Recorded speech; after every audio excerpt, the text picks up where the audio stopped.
14-октябрда эркин медиаларды колдоо жүрүшү өттү.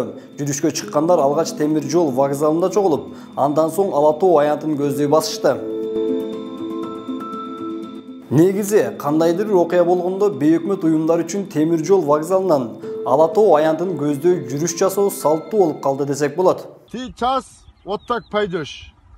Потом вот так пойдешь. Эсиңиздерде болсо, былтыр референдум маалында мыйзамдуулук үчүн аталышында бир нече жолу жүрүш уюштурулган. Бул жолку жүрүштө катышуучулар Кыргызстан эркин өлкө, азаттыкка азаттык, Надира Нарматова мандатыңды тапшыр деген урандарды айтышты. Нарматова мандатыңды тапшыр! Кыргызстандагы көз карандысыз жалпыга маалымдоо каражаттары Кактус Медиа, Азаттык, Клоп медиаларын жабуу демилгеленип, 13 октябрда Азаттыктын кеңсесинин алдында митинг өткөн.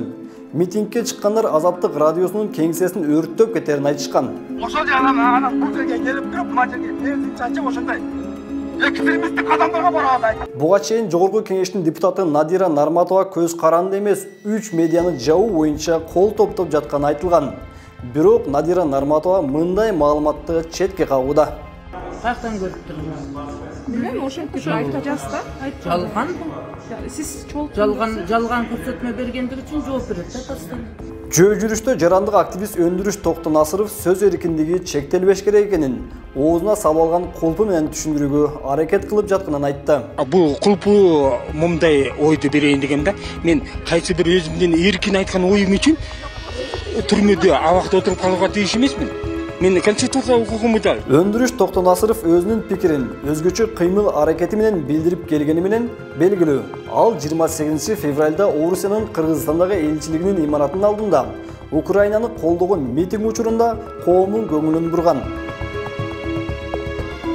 Депутат Жанар Акаев парламентте сөз эркиндигин жана көз карандысыз медиалардын укугун чектебеш керек экенин белгиледи. Мындан сырткары ал эркин медиаларды жабалыбы же демилге көтөргөн депутаттар мандатын тапшырсынбы деп элге суроо салалы деп депутаттарга кайрылды. Ошол эркин медиаларды жабалыбы же ошол көтөргөн депутаттар мандатын тапшырсыз деп элге суроо коелу? Эл кимди тандайт экенин көрөбүз. Жүрүшкө чыккандар Ала Тоо аянтына барып, өз талаптарын жалпыга маалымдоо каражаттары аркылуу бийлик өкүлдөрүнө билдирип, андан соң тарап кетишти.